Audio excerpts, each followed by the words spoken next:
January 24th, 2018. We welcome public comment on the items in our agenda. To ensure maximum opportunity for participation, speakers representing themselves may speak for up to 2 minutes each, and those representing groups for up to 4 minutes each. At this time, I'll ask the directors whether anyone has any potential conflicts of interest with respect to any of the items on the agenda.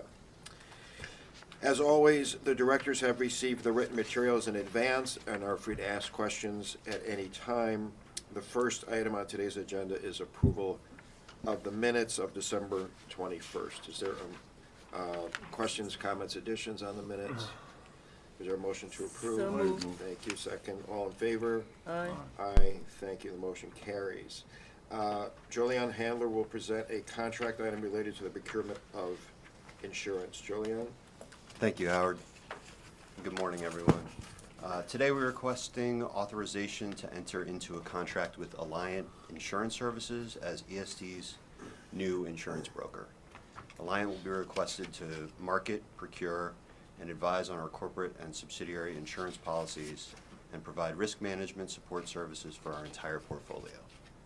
For the past 3 years, ESD has used Willis Towers Watson as our insurance broker of record. Due to the changing nature of our insurance requirements, we felt it was a good time to test the market and decided to publish a request for proposal.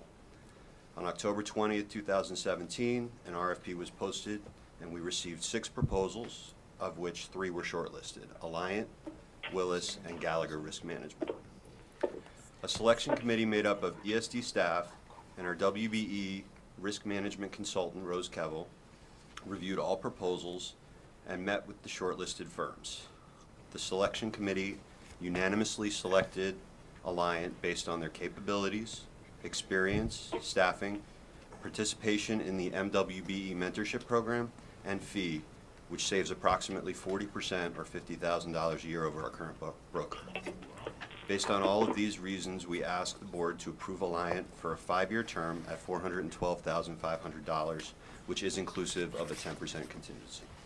Thank you, and I'm available for any questions. Thank you. Any questions for Julianne on this from directors? Any comments from the public? Motion to approve? So moved. Thank you, Joyce. Thank you, Derek. I need to abstain from this. And abstain. Okay. Very good. All in favor? Aye. Aye. Any opposed? 1 abstention. Okay, thank you. Let's see where we are. Maria? Great. Maria's going to present an item relating to an amendment to the Life Science Initiative. Maria. Thanks, Howard. Requesting authorization today to promulgate rules and regulations and adopt guidelines, amending the Life Sciences Initiatives program to include a second component now, which is a New York Fund for Innovation in Research and Scientific Talent known as New York First. New York First is a program designed to encourage New York's medical schools to recruit exceptional life science researchers to the state. The program will target researchers focused on translating discoveries to commercially viable entities and attract new technologies to the state. The New York First program is offering competitive grants to the state's medical schools to support the establishment or upgrading of labs for translational research. These upgrades will enhance an institution's ability to recruit the best scientists to New York. The total funding allocation for this initiative is $15 million. The maximum amount for any eligible project is $1 million and is to be used for capital expenditures only, such as to create new lab space or to upgrade existing space. The investigators recruited for these labs must have a history of proven scientific accomplishment, entrepreneurship, and grant funding, and the grant recipients are required to match the funding 2-to-1. No more than 1 award per applicant per year, and the application cycle will take place once annually for up to 3 years or until the funds are fully committed. And we're expecting the applications to be available by the end of the first quarter of this year. And we anticipate that the impact of this will be to increase the number of patents, patent applications, and patentable discoveries at the state's medical schools, and increase the recruitment retention rate of medical school faculty focused on translational research. any questions. Great. Any questions from the directors on this? None of the money goes to pay the salaries of the investigators, this is just capital money? That's correct. The schools will pay the salaries. And in terms of the recruitment, it's the facility costs. So, for example, if a new investigator requires a change in facilities, equipment, et cetera, that's what we're paying for. Okay. Any other questions for Maria from directors? Any comments from the public on this item? Is there a motion to approve? Move. Thank you. Derek, second. Cesar, all in favor? Aye. Aye. Any opposed? Great. Thank you very much. Thanks. Rachel Dubenzupper will present an item relating to Minority Revolving Loan Fund Program. Rachel?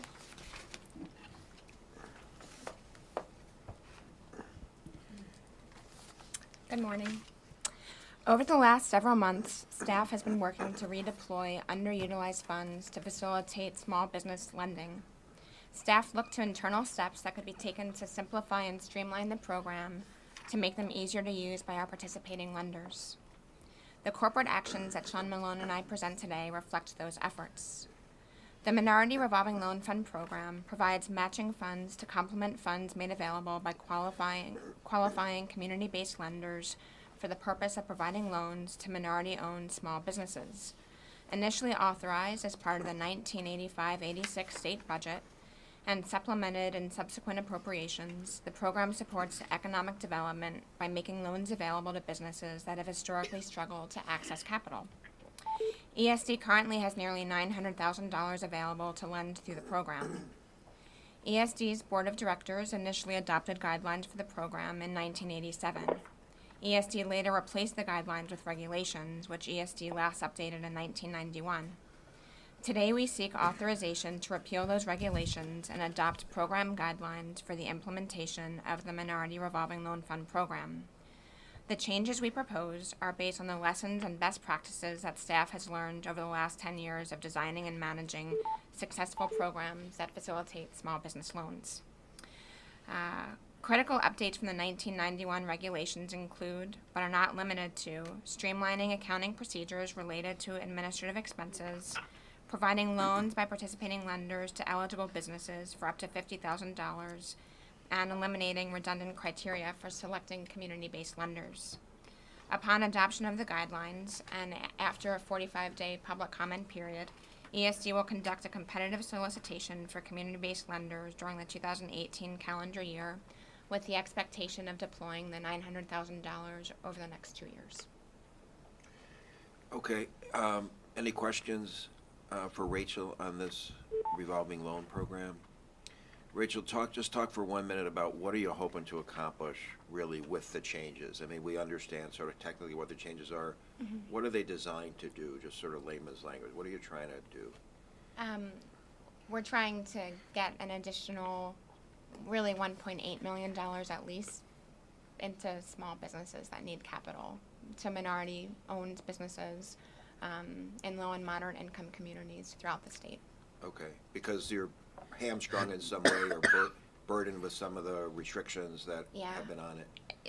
So the statutes for some of these programs date back to the 80s and 90s, and the community lenders that we work with have come a long way since then. They're much better at doing what they do, and we've learned a lot about how best to support them in making these small business loans. So the guidelines that we've put together sort of reflect all of the things that we've learned from the programs that we've rolled out over the last 10 years. So we're enabling them to do what they do best. Is there an example of a particular regulation that you're changing that was stopping people from getting loans? There's a lot of it has to do with the flow of capital, or the flow of the funds to the organizations that we've selected. 10, 15 years ago, we required them to provide us with a lot of documentation before we could approve, and then we would give them permission to make the loan. The problem with that is that when a small business goes to one of these lenders, they really need the loan right away. A lot of these lenders take time for their underwriting process and due diligence.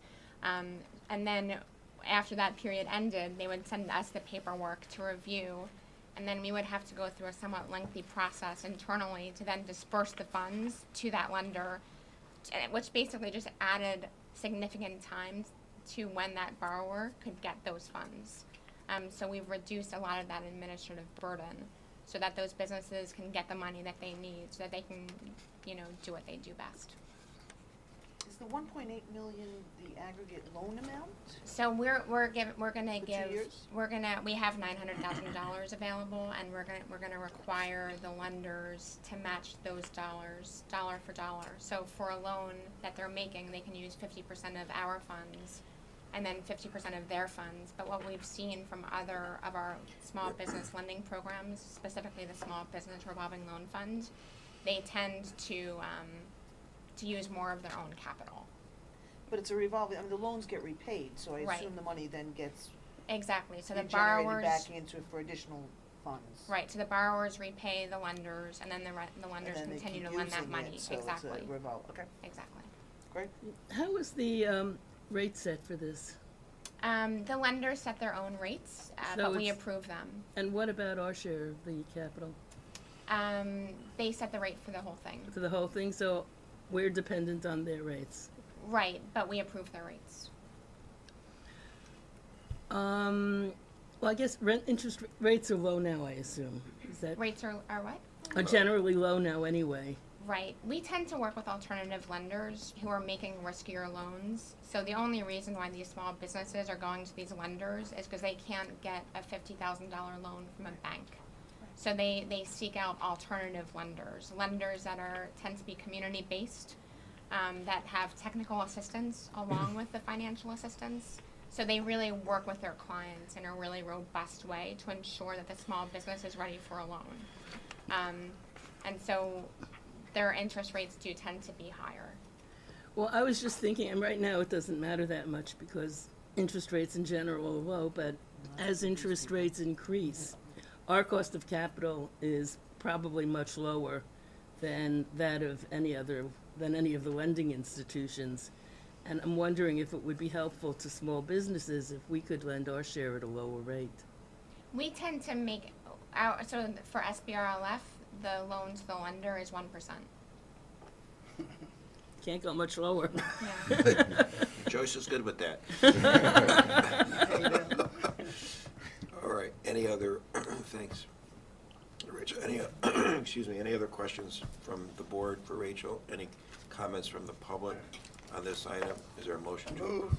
Derek? Second. All in favor? Aye. Any opposed? Okay. Ready to go. Thank you. Sean Malone is up, and we'll take the agenda a bit out of order. He's going to present two items, starting with the Regional Revolving Loan Fund, and then present the Minority and Women-Owned Business Development Lending Program item, which occurs later in the evening. Sean. Good morning. The Regional Revolving Loan Trust Fund program provides funding to third-party lenders for the purpose of providing working capital loans to small businesses. 6 participating lenders are currently active across New York State. Existing regulatory procedures for the administration of the program have become increasingly cumbersome since the original regulations were adopted in 1988. The updates outlined in the materials will streamline those procedures, allowing ESD to serve small businesses more effectively and to broaden the program's impact. Upon adoption of the amended regulations, ESD will conduct a competitive solicitation for community-based lenders to administer additional available funds as participating lenders. Thank you. We're going to do both items, okay, Sean? All right, the next item is the Minority and Women Revolving Loan Trust Fund. The MWRLTF program provides funding to third-party lenders for the purpose of providing working capital and fixed asset loans to New York State minority and women-owned businesses. In April 2017, ESD issued an RFP soliciting lenders to serve the Capital, Central New York, Finger Lakes, Mohawk Valley, North Country, Southern Tier, and Western New York regions. Of the 7 organizations that submitted proposals, 6 are recommended for funding, and 4 existing trust fund lenders will remain active. The total amount of the grants is $1,334,971. No organization will receive more than $547,471 to administer the program through the RFP process. The grantees being presented for approval are as follows: the Westminster Economic Development Initiative, Capital Region Chamber of Commerce, Ibero American Investors Corporation, Community Loan Fund of the Capital Region, Excelsior Growth Fund, and True Fund Financial Services. Okay, are there questions for Sean on either of these two items? Yes, Joyce. On the Regional Revolving Loan Trust Fund, can you give us some examples of what eligible projects are? Because I see that the definition here is just as projects, basically. So the program legislation is pretty broad in defining a working capital loan, and it can be pretty much anything from hiring additional staff to building renovations, construction, what have you. So it's pretty much broadly really is any small broad. business loan, yeah. Okay. Are there any industry constraints? Or So, you can do it for any kind of business? for example, we can't fund any newspaper organizations or media. There is, I believe that with the Regional Revolving Loan Trust Fund, we did allow retail, but only with the restriction that jobs are created. So those are some restrictions. All right. Other questions for Sean on either of these two items? Any comments from the public on either of these two items? Is there a motion to Move. approve both of them? Thank you, Derek. Second. Joyce, all in favor? Aye. Aye. Any opposed? Thank you, Sean. All right, we're gonna move on to reports, including my own, and I have to start with some condolences. So I wanna start on behalf of the agency to Liz Fine on the loss of her father, Jonathan Fine, last week. And I know, Liz, having read something about your dad, but I'm gonna put you on the spot because I know he had started Physicians for Human Rights. Can you just talk about that for a minute? Well, he was a very passionate advocate for justice, and he was a physician, and actually he started Physicians for Human Rights after a trip to Chile in 1981 to investigate the imprisonment of 3 doctors who had documented torture. And I was in Peru at the time, so I had the good fortune of being able to join him down there on that first mission. But he was always very public spirited. He founded community health centers in Boston, established a system of community health centers in Boston, and spent most of his career in one form or another trying to advance the public good. Yep. So the apple doesn't fall far from the tree. And condolences, Liz, to you and your family. Peter Bashar lost his mother as well, Christine Bashar. I don't know if you were all familiar with that or saw the obituary. But also a woman with Incredible a woman. distinguished career, one of the first women to be named partner in a Wall Street law firm. And also she established a pioneering child service for its employees, one of the first ever in the city. So you can't describe a person's life in a few sentences, but I just want to recognize and express the agency's condolences to Peter on the loss of his mother. She was the first woman partner at Cravash, Yeah, and she didn't go to law school. She read for law, for the law, her husband's law office. She probably couldn't go to law school at the time. yeah. Probably. In those days, yeah. Couldn't pass the bar, couldn't take the bar. Couldn't take the bar. Wow. And had the opportunity to attend Bob Wilmer's funeral. For those of you who have been here for some number of years, you might recall Bob was appointed under Governor Patterson to chair ESD. That sort of brought upstate and downstate ESD to a conclusion, which was a kind of a short-lived notion. But Bob chaired ESD for a year or two under Patterson, and obviously was a giant for Buffalo. He lived here in New York. He lived in Buffalo. He chaired M&T Bank. It had about $2 billion in assets when he took it over about 30 years ago. Has about $120 billion in assets today. And as far as, he's got to be considered one of the most significant figures in the history of Buffalo, period. And his support, the bank's support for everything, cultural, business development, education, health, you name it. He's really a giant for Buffalo. So everyone, to Bob and Peter and Liz, our condolences to you and your family. A few other, we have a video which will show in a short while, which will give you a taste of the REDC awards this year. But before I do that, I just want to say the budget, there was another $755 million put in this year's budget for REDC, which I think, as you all know, is kind of the cornerstone of how we do economic development, strategic, regional. And the video talks a little bit about our strategy and some of the focus that has gone on in upstate. And we announced since our last meeting a significant expansion of over 300 jobs here in New York City with an organization or company called Flatiron Health, healthcare technology company, 324 new jobs, and it will relocate its headquarters to 1 Soho Square in New York City. And occupy over 100,000 square feet From of space. Where were I am not sure where they were. they? Were they in New York or? Yeah, they've been growing, so they took more space, so it's an expansion. But they're adding 300 jobs, so that's a decent amount of space. And we provided some Excelsior tax credits, which is, as you know, are kind of our most popular economic development tool, which is pay for performance tax credits. Those of you who follow Oscar nominations, I know many of you do. We had 20 Oscar nominations for 9 Made in New York productions. So I know you'll be rooting for all the Made in New York You have to give us a list. productions.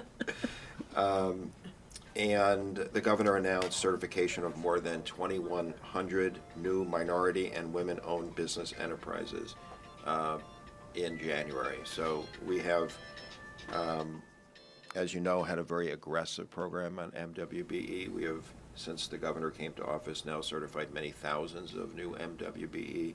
We do have the most ambitious MWBE program in the country, and continue to exceed each previous year's record of MWBE participation and support. So we're proud of that. And with that, I think we have a video that someone's going to fire up here, and I think it's about maybe 5 minutes. And again, this is from the REDC awards that we held in Albany last month. No, sure.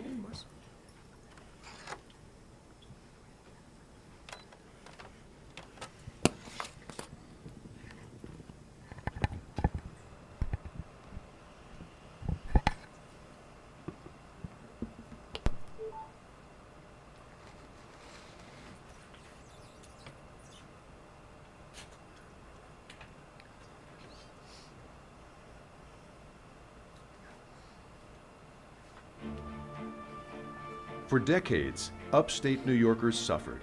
Businesses fled the region for lower-cost labor. Manufacturing jobs were lost. Local economies were decimated. State government ignored the problem. Then, in 2011, things changed. We took a long, hard look at the problem to find solutions. And while there is no silver bullet, we saw what needed to be done and made it happen with a comprehensive strategy for investing in upstate New York built on what we learned. It's a 6-step plan that meets the challenge and proves upstate and its people matter. Step 1. Find out what really works nationally and internationally. Identify winning economic development strategies. We studied cities and states and countries that reinvented their economies. Where they succeeded, the conclusions were consistent. Academics feeds industry innovation. Livable cities attract talent. Workforce retraining leads to employment, and economic stability is critical to attract new businesses. Step 2. Make New York a business-friendly environment, welcoming to startups and growing existing businesses. New York State was spending too much, taxes were too high, and people believed we were anti-business. So we capped state spending at 2% per year. Government became smaller. State debt was reduced. And we cut taxes. Today, we have the lowest middle-class tax rates since 1947, the lowest manufacturer's tax since 1917, and the lowest corporate tax rate since 1968. And we capped property taxes at 2% while pushing local governments to consolidate services and lower taxes even more. In total, we reduced taxes overall by over $16 billion. Now, all the rating agencies agree New York is moving up, and the world understands New York State is open for business. Step 3. Invest in infrastructure to drive the economy. We made the nation's largest commitment to infrastructure to better connect people with opportunity. Billions of dollars are being invested upstate for new and improved train stations, airports, roads, and bridges. And with the $1 billion new New York broadband program, 98% of New York has access to high-speed broadband. Step 4. Evolve our workforce education and training to meet skills required by the changing economy. To compete in today's economy, we need the best educated workforce. That's why New York State is first in the nation to offer free public education to middle-class students, making our already outstanding network of colleges and universities even stronger. We're also investing in workforce development, retraining and repurposing hardworking New Yorkers with skills for a new economy. And we started new partnerships between our colleges and our companies, like the one between Cornell, SUNY, and Technion in Israel. It's not at Stanford, not at MIT, it's only in New York. And it enables commercialization of academic innovation, like what is happening at Imperium 3, a consortium of companies that have come together in New York's southern tier to commercialize new technologies. With the help of state funding, tax credits, and the intellectual capital of the State University at Binghamton, they are creating new jobs for the region. Step 5. Form regional public-private partnerships to identify innovation economy clusters for potential development. We've identified emerging industries and made targeted investments across upstate, like solar in the western region, photonics in the Finger Lakes, drones in central New York, and advanced manufacturing in the North Country. And for smaller companies, we provide the resources they need to grow through our nation-leading centers of excellence, centers for advanced technology, and manufacturing extension partnerships. Like Datto, a backup recovery services company in the Finger Lakes, investing and growing with its new headquarters in the heart of downtown Rochester. We've created competitions to reward and drive innovation, like the Genius Awards, Luminate, 43 North, and 76 West, all to create more jobs. Step 6. Design localized solutions that develop attractive, livable communities.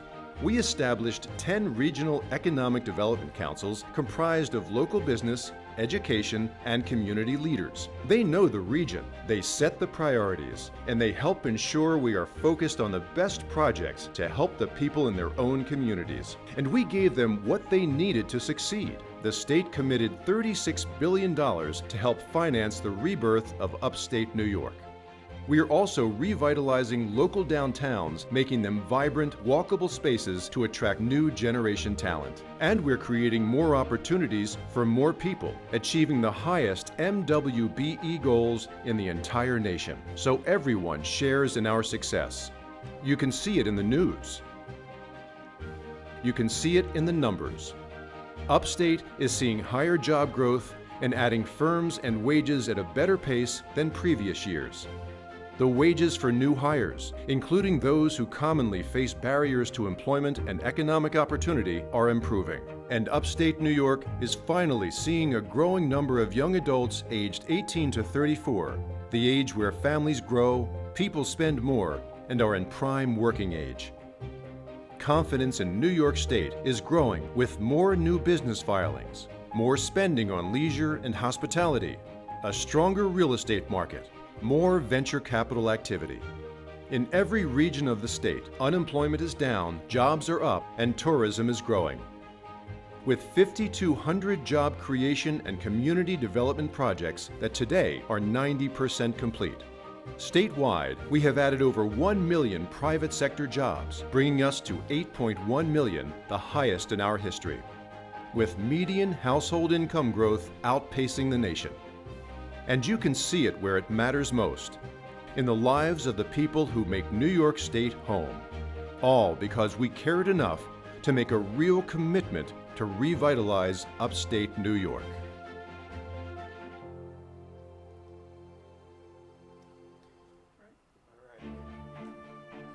For decades, upstate New Yorkers suffered. Businesses fled the region for lower-cost labor. Manufacturing jobs were lost. Local economies were decimated. Okay, How come your name isn't on there? there we go. Anyway.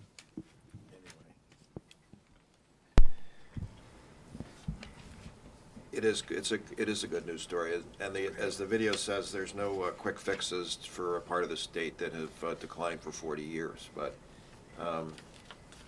you know, our strategies, the governor's whole approach to economic development, are focused on downtowns, on workforce, on tradable sectors, on innovation, combined with investments in infrastructure and good fiscal policy, in my opinion, has made a huge difference for upstate and for the state. For downstate, we are working on the Amazon project. So many of you have read that Amazon has sort of whittled their 238, I think, submissions down to 20 semifinalists, if you will. New York City is one of them. So we'll be working with Amazon, working with the city on that process. That is a process we expect will be resolved this year, but it won't be resolved this month. It's going, you know, they're going to, you know, spend a lot of time, I think. They've not laid out the exact process that they'll follow, but they are the customer, will be very responsive, very collaborative, and really put the best foot forward for working with New York and on behalf of New York. So you may recall back to some of the articles that appeared when Amazon first announced they were going to be searching for a second headquarters, including some very famous papers here in New York City, who you might recall picked Denver. They did not make the top 20, but none of us are perfect. They don't know economic development the way we do. Don't you remember? It was a lock, Denver. Okay, let's get it to our projects. Glenn, why don't you give a summary? Thank you, Howard, and good morning. The directors will be requested to consider 12 projects totaling $40,980,000 in grants. The projects include 2 Buffalo Regional Innovation Cluster Awards, 8 Regional Council Awards, and 4 discretionary awards. The projects will take place in the Western New York, Sutter Tier, Finger Lakes, Central New York, Mohawk Valley, Mid-Hudson, and Capital Regions, leverage over $216 million of additional investment, retain 3,514 jobs, and create 436 jobs in the state. Thank you. Okay, great. Thanks, Glenn.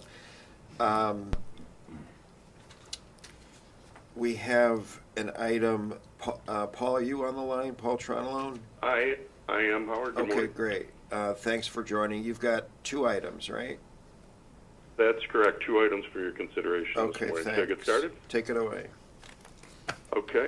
The first is the adoption of a general project plan to allow for a $1 million, it's actually a capital grant. I think it was listed in the agenda as a working capital, but it's actually a capital grant under the tourism sector of the Buffalo Billion Program for a grant to the Western New York Land Conservancy, a regional not-for-profit land trust, to undertake a program of invasive species removal and ecological restoration of a 125-acre section of the Niagara River Gorge in Niagara Falls, New York. The gorge is actually a 150-foot deep canyon carved by the Niagara River, and is considered one of the most ecologically diverse areas of the Great Lakes, and it hosts millions of tourism visits each year, but over the last 3 to 4 decades has been inundated by a number of non-native tree and other plant species that choke out native vegetation and reduce habitat.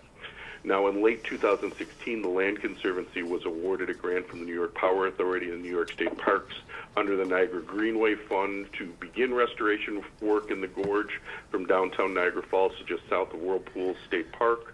The proposed grant you're considering today would cover an additional phase of work northward from Whirlpool State Park to Devil's Hole State Park, and I believe there's an image in your materials that show the limits of the work. The work will serve to stem the ecological degradation and protect this important environmental and tourism resources. Now, MWBE contracting goals do apply to the project, equating to 30% of grant amounts in eligible categories. And finally, the directors are asked to make a determination of no significant effect on the environment. With that, I'll take any questions. You know, let's do both projects, Paul, then we'll come back to it. Okay. The second item involves the adoption of a GPP to allow for a $6 million capital grant to the Buffalo Urban Development Corporation, or BUDC, for the purchase or installation of instructional equipment and renovation at 683 Northland Avenue as part of the new Western New York Workforce Training Center, which is currently under construction on the east side of the city of Buffalo. BUDC is a local development agency sponsored by the city of Buffalo and is designated by ESD as the developer for the Northland Quarter redevelopment and the Workforce Training Center project there. In 2014, Governor Cuomo announced a signature initiative at Northland, pledging $29 million in ESD funds towards the transformation of the Northland Quarter into a state-of-the-art campus for workforce training and advanced manufacturing, anchored by this new Workforce Training Center. Today's $6 million grant represents the last ESD capital outlay of the $29 million program towards this first phase of redevelopment at Northland. The project primarily involves the purchase and installation of large capital-scale instructional equipment, lathes and welding booths and the like that will be part of the curricula of the Workforce Training Center. And the initial purpose, if this initial purpose is met by BUDC, they can also use the grant funds towards their ongoing construction activities. The completion of the will allow for the Workforce Training Center to enable it to meet its mission of training and turning out 350 workers each year in advanced manufacturing and utility trades. And also MWBE contracting goals apply to this project as well, and also equate to 30% of the grant amount in eligible categories. So with that, I'll take any questions you have on either item. Okay, great. Just to remind everyone, this is, the Gorge is obviously part of the whole Niagara Falls tourism experience, which is where we sort of anchor outdoor adventure tourism. And Northland, of course, is the workforce training program. These are all both part of Buffalo Billion 1 and/or 2 initiatives for Buffalo. Are there any questions from the directors for Paul on either the Gorge or the Workforce Training Center project in Buffalo? Is there any comments from the public on either of these 2 items? Is there a motion to approve both of them? Derek, thank you. Seconded. Cesar, all in favor? Aye. Any opposed? None. Okay, thanks, Paul. Thank you. Joe Roman is going to present 2 Southern Tier regional projects. Joe, go ahead. Thank you, Howard. The directors are requested to approve a $21 million grant to Binghamton University, BU, to be used for the rehabilitation of a former Endicott Johnson factory and construction of 3 new buildings in order to establish a health sciences and technology innovation park in Johnson City. The park will house the university's nursing and pharmacy schools and new programs in public health and in nutrition. BU applied through round 5 of the CFA application process and was awarded $21 million by ESD for construction, renovation, and infrastructure and site work. The project is a RADC priority of the Southern Tier, is consistent with the plan to leverage the region's strengths in research, education, and workforce in the areas of healthcare and public health. The total project cost is $90 million. Joe, keep going. The next one is Worcester Creameries Capital. The directors are requested to approve a $380,000 grant to Worcester Creameries for the acquisition of a new building and to purchase and install new machinery and equipment. Worcester Creameries is a dairy plant that produces organic, grass-fed, kosher, and conventional milk products. The company approached Empire State Development for assistance to address declining profit margins in conventional milk products and need to purchase additional equipment in order to produce increased volume in more profitable product lines such as kosher and organic milk, which is some of their more growing product lines. The ESD investment through the Empire State Economic Development Fund allowed the company to increase its production and retain all the jobs at the facility and also create some new ones. The project consisted with the Southern Tier Regional Council's plan to support manufacturing, food, and agriculture sectors, especially in Delaware County. The total project cost is $2,070,000. And Howard, sorry, you can tell I'm a little under the weather. Yeah, no, sorry about it. It's that time of year. But because you're under the weather, we're going to make you do an administrative item as well. Do you have an administrative item that you have to present? Yes, I do. This is for the Greater Binghamton. The directors are requested to approve a contract not to exceed $435,600 with Bergman Associates to provide planning services for the administration of the Greater Binghamton Fund, an initiative being conducted as part of Southern Tier Soaring's plan and funded by the Upstate Revitalization Initiative. The Greater Binghamton Fund, or GBF as it's called, will provide $20 million of state funding towards implementation of 3 strategic investment plans in the city of Binghamton, Johnson City, and also Endicott. The consultant was selected to work with local stakeholders, the RADC, and ESD staff to prepare a strategic investment plan for each community. Each strategic investment plan will include identification of economic development, streetscape, and housing projects that can be leveraged for additional investment. The contract term is for 1 year, with all services expected to be completed by the end of December 2018. Thank you. Okay, Joe, great. So thank you for that. We've got 3 items Joe has presented, so we're going to ask for any questions from directors on either any of these 3 items, be it the Binghamton Health Sciences and Technology Innovation Park, the Creameries Capital Project, or the Upstate Revitalization Initiative relating to the Greater Binghamton Fund. Yes, Joyce. On the Greater Binghamton Fund, the selection of the planning services firm, could you just give us a little bit of background as to who they are? Sure. Bergman Associates is a firm that we've worked with before. They've also done some of our DRIs across the state, but they're a firm based out of Rochester. In their proposal, they had a tremendous amount of resources. They were the lowest cost and also provided the greatest depth of services. So that's why they were chosen. They are a quality firm here up in upstate New York. Okay, thank you. Sure. Other questions for Joe? Any other questions from directors on these items? Any comments from the public on any of these 3 items Joe presented? Is there a motion to approve all 3 items? So moved. Thank you, Joey. Second, Derek. All in favor? Aye. Any opposed? Feel better, Joe. Thank you. Thank you. I believe Zach Becker is joining us next and will present 2 Central New York items. Zach? Good morning.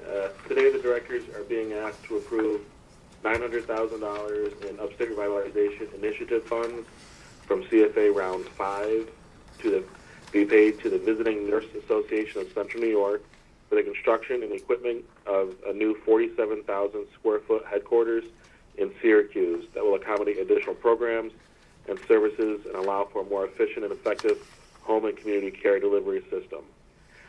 Visiting Nurse Association has already created 16 of the committed 30 new jobs for this project.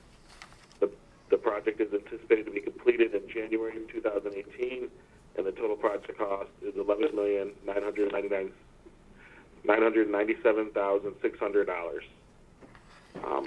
In the next project, the directors are being asked to approve $1.2 million in Regional Council capital funds to be paid to the Rapid Response Monitoring Services Incorporated for the renovation and expansion of their facility in Syracuse, including the purchase and installation of new furniture, fixtures, and equipment. Rapid Response Monitoring Services, Inc. has already created 150 of the committed 175 new jobs for this project. The project was completed in August 2017 with a total project cost of $26,993,573. Is there any questions I could help out with?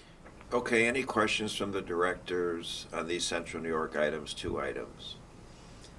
Any comments from the public on these, any of these? Motion to approve both? Move. Thanks, Derek Joyce. All in favor? Aye. Aye. Any opposed? None. Okay, thanks, Seth. Megan Taylor will present the next 2 items from the Mid-Hudson. Megan? Hi, good morning, Howard, and good morning, ladies and gentlemen of the board. Today I am presenting, the first project is Urban Electric Power, and I'm presenting 2 grants totaling up to $1.3 million for Urban Electric Power's manufacturing facility expansion in the hamlet of Pearl River and Rockland County. In 2016, a $300,000 EDF grant was awarded for the pilot operation of the facility, and a $1 million grant was awarded in round 6 of the REDC competition for the full build-out of this manufacturing facility. Urban Electric Power, established in 2012, is a New York-based technology startup commercializing in a breakthrough zinc manganese dioxide battery technology for stationary energy storage applications. Originally developed by the City University of New York Energy Institute, UEP has the exclusive license to bring this innovative battery chemistry to market. Urban Electric Power will invest $14.37 million to renovate and fit out a 40,000 square foot pilot manufacturing plant, including the purchase of machinery and equipment at the former Pfizer campus in Pearl River, creating 122 new jobs. This project will enable UEP to successfully expand manufacturing of their innovative energy storage technology, allowing deployment to densely urban environments where access to the grid is poor or unreliable, and diesel or lead-acid batteries are often substituted. UEP's innovative battery technology deploys stored energy at peak times, thereby offsetting the need to build and utilize polluting gas-fired plants or upgrade congested transmission and distribution networks in rural areas in developing nations. To date, Urban Electric Power has spent approximately $2.61 million on renovations and machinery and equipment. UEP is in the process of designing and ordering another $1.2 million of equipment, which should be delivered by second quarter of 2018. And UEP has received a large order for its battery modules for export to India with a March 2018 delivery schedule, and the company has created 57 full-time equivalent jobs thus far. This project very closely aligns with the Regional Council's work strategy and supports the sustainability and growth of advanced high-tech manufacturing. The second project that I will be presenting today is for the Solar Energy Consortium Capital. I am presenting 2 Regional Council Capital Fund grants for this project from 2014 and 2015, totaling $1.7 million for the Solar Energy Consortium's capital equipment project at multiple locations throughout the Mid-Hudson region. TSEC will invest $8.5 million to make improvements to enhance various established smart labs and smart pods located throughout the region through the purchase and installation of additional specialized manufacturing machinery and equipment. Once finished, the equipment will assist entrepreneurs and small, medium-sized manufacturers to develop and grow their businesses and create jobs.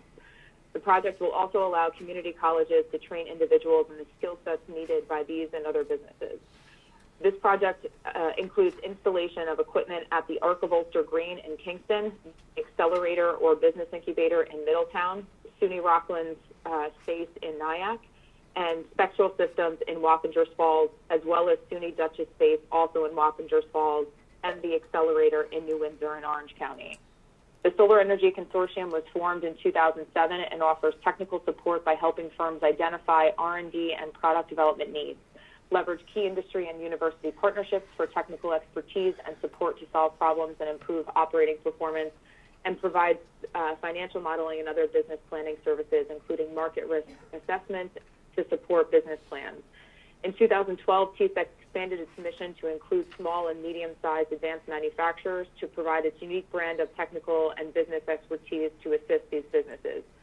TSEC has established smart labs and smart pods to provide access to specialized equipment, as I mentioned before, at colleges, incubators, and businesses, and continues to identify ways in which they can assist manufacturers and educators across all sectors in the region. This capital equipment project will be completed in December of 2023, and the project is consistent with the Mid-Hudson Regional Economic Development Council's strategic plan to support the sustainability and growth of advanced high-tech manufacturing in the region. I'd be happy to answer any questions. Any questions for Megan from directors on either of these two Mid-Hudson projects? In plain English, what does this battery that's being developed by Urban Electric Power do, or what does it look like? Megan, how familiar are you with the battery and what value it adds to the industry, or what its unique proposition is? I'm pretty familiar with it. I'd be happy to. I mean, if you have a specific question about it, I'd be happy to try to see if I can answer it. I've visited the facility and met with them numerous times, so I'd be happy to try to answer it. What does this battery do? I mean, how do you So use it? What they're yep. So the differentiator, or kind of industry, differentiator with these batteries is, one, the zinc manganese dioxide kind of chemicals that are being used. So these are, from my understanding, less invasive than the normal acid batteries that are more widely used, and they're also rechargeable. So Let me interrupt you. I heard that the first time around. I still don't understand it. They probably go longer, faster, better, cheaper. Are they for Is this a very large battery? What is the battery itself used for? Is it used for storage of electricity in a power plant, or is it used for,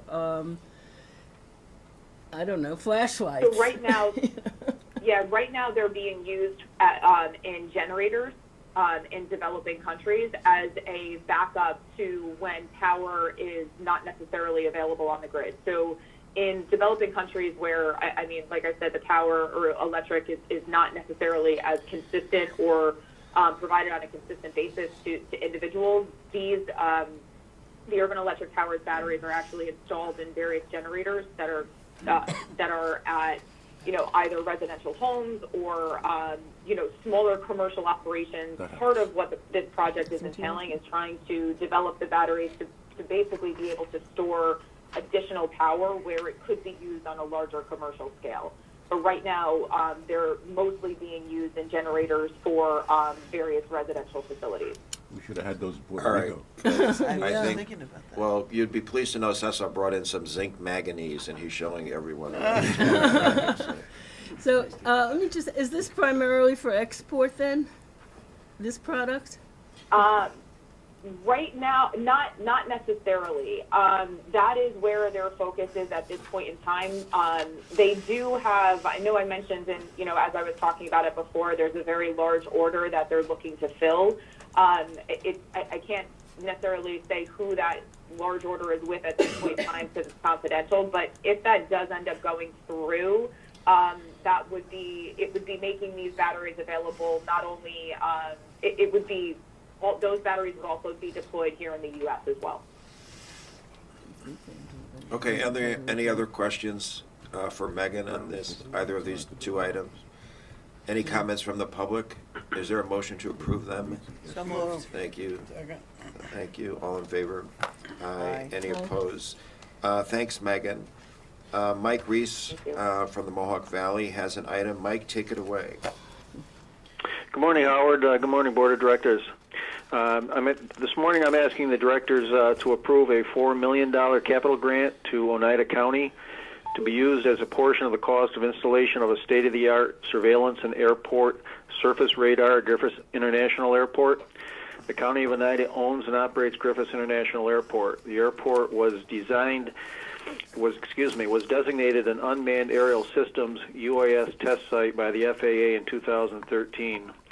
This project involves the renovation of nose docks, reconstruction of taxiways, installation of surveillance and airport surface radar, and other improvements and upgrades to the airport's 1,680-acre test range to be used by the Northeast UAS Airspace Integration Research Alliance, called NUAIR. The project will support multiple aviation facilities and tenants associated with both manned and unmanned systems, and is considered a security priority of NASA and the FAA. The total project cost is $18,920,000 and was completed in December 2017. The project is consistent with the Mohawk Valley Regional Economic Development Council's plan to develop innovation-enabling infrastructure that strengthens the growth of new industry. And I would be glad to answer any questions. Any questions for Mike on this item, Joyce? We're looking for UFIs? Seriously, I had one nit to pick, and that's the use of the term manned and unmanned, which I know is widely used, and which I find somewhat offensive. There should be, I think the agency should make an attempt to substitute an equivalent term which does not gender biased. Person. Unoccupied. Person or staffed and unstaffed or something.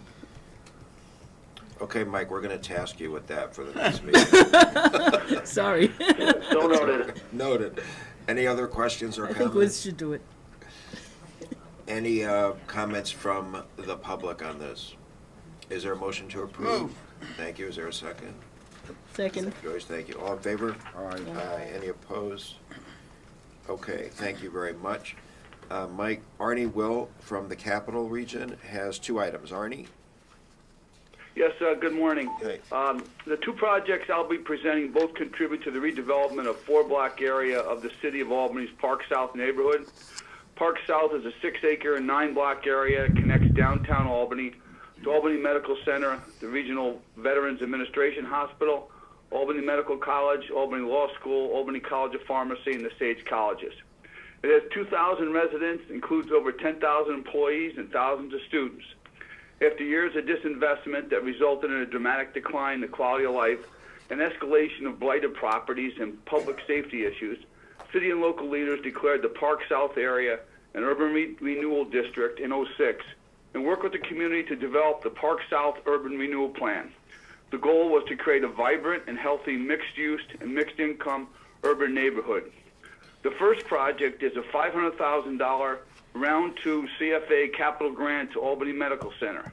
The project was a Round 2 priority of the council that supported a $34 million investment to Albany Med that included acquisition of property, infrastructure improvements, and construction of a 135,000 square foot medical office building to support the expansion of Albany Medical Center. Project is complete. Medical Center office building is fully leased, with medical practices and offices employing approximately 340 individuals. That brings us to the second project, which was a capital grant that was a Round 3 priority for the Regional Council. It was a $2.5 million grant and that was offered as a private sector investment needed to truly transform the blighted area.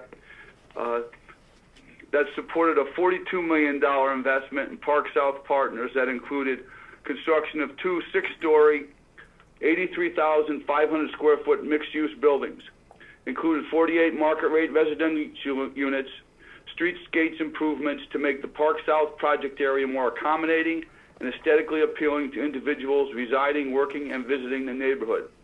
Project will be completed in March of 2018. 88% of the completed market-rate residential units are leased, and 80% of the completed commercial space is occupied and leased. The projects are truly transformational, and that was a blighted urban area is now a vibrant, healthy, mixed-use, diverse urban neighborhood. I'd be available for questions. Okay, any questions for Arnie on these items in the Capital District? Any questions from the public? Is there a motion to approve? Move. Thank you, Cesar. Second. Derek, all in favor? Thank you. All in favor? Aye. Any opposed? Thank you, Arnie. Motion carries. Simone will present the Restore New York Communities item. Simone. Thank you. The directors are asked to approve a grant of $500,000 from Round 4 to the Village of Avon. The grant will be used to help finance the redevelopment and rehabilitation of an historic inn, the Avon Inn, located in Livingston County's downtown revitalization district. The inn is a Greek Revival-style building originally constructed in the 1840s and listed on the National Register of Historic Places. It is considered a key economic development project for the village. The project is expected to total $1.3 million in cost and see completion in March 2018. Work will include the repair and replacement of doorways and windows, installation of new exterior lights, and repair of masonry. Go on, why don't you go to the Okay. next one, and then we'll take them both together, okay? Okay, thank you. I also have one non-discretionary grant, which is a Senate-sponsored local assistance grant of $300,000 to Fort Drum Regional Liaison Organization, or Fort Drum, for the cost of operations to coordinate staffing program services for military base retention activities. Fort Drum was formed in 1990 by the civilian community to serve as the lead organization and central point of contact for matters related to Fort Drum development and expansion, and the soldiers and families of the 10th Mountain Division in Jefferson County. Program activities funded under the grant will include strategy and planning for improving regional marketing and website development, housing, public transportation, family health care, and child care. Project activity began in April 2017 and will be completed by March 2020. Thank you. Okay, thanks, Simone. 2 items. Simone presented. Any questions from directors on either of these 2? Comments from the public on these 2 items? Is there a motion to approve both of them? Move. Thank you, Derek. Second. Joyce, all in favor? Aye. Aye. Any opposed? Great, thanks, Simone. Up next, New York Ventures has 2 items. Sonia? Good morning. The first investment that I'll be presenting for your consideration is Quintus Therapeutics. New York State Innovation Venture Capital Fund is requesting approval of an investment of up to $4 million in Quintus Therapeutics, which will be allocated in 3 milestone-based tranches over 3 to 4 years. The first tranche of $1.6 million will be paid upon closing. The subsequent 2 tranches of $1.2 million each will be allocated if the company is able to meet predetermined preclinical and clinical milestones. Quintus is a life sciences startup company based in New York City. It is developing the next generation of cancer immunotherapies. Immunotherapy is an anti-cancer strategy that boosts the natural capacity of immune cells to fight cancer. Emerging research over the last few decades has shown that the immune system plays a critical role in stopping the progression of cancer. However, over time, tumor cells may develop multiple strategies to evade the immune system. Cancer immune evasion is a major hurdle in designing effective and long-lasting anti-cancer therapeutic strategies. The company has a robust pipeline of novel immunotherapies. It has already conducted initial proof of concept experiments and has attracted significant inbound interest from leading biopharmaceutical companies. Other members of the syndicate include blue chip venture capitalists and the corporate venture arm of a leading biopharmaceutical company. The next investment for your consideration is for Forkhead Biotherapeutics. The New York State Innovation Venture Capital Fund is requesting an approval of an investment of up to $500,000 in Forkhead Biotherapeutics, which will be allocated in 2 performance-based tranches. The first tranche of $250,000 will be paid upon closing. The subsequent tranche of $250,000 will be allocated when a pharmaceutical company or a venture fund with deep domain expertise joins the round. Forkhead is a life sciences startup company based in New York City and was founded by Dr. Mimo Achille. He is the professor of medicine and director of the Columbia University Diabetes and Endocrinology Research Center. Forkhead Biotherapeutics is developing a novel therapy for type 1 diabetes. Type 1 diabetes is currently managed by insulin, which is typically administered via injection. However, even with the availability of insulin, less than 1/3 of patients with type 1 diabetes in the U.S. are consistently achieving target blood glucose control levels. Diabetic complications resulting from poor blood glucose control are associated with high mortality rates. The company's therapy will allow patients with type 1 diabetes to achieve native blood sugar control without the need for chronic daily injections. The company has already conducted initial proof of concept trials in cell lines and is also attracting significant inbound interest from leading biopharmaceutical companies. Okay, yep, Maria. On the first one, is there an academic hospital that's, that's a cancer treatment Mhm. that some of the hospitals, certainly in the New York City area? Sure. Well, the research spun out of Cornell Weill, but they're still in the preclinical stage. They probably won't actually be in patients for another 3 to 4 years. Other question? On the second one, instead of insulin injections, what does a fork head intend to substitute? Mhm.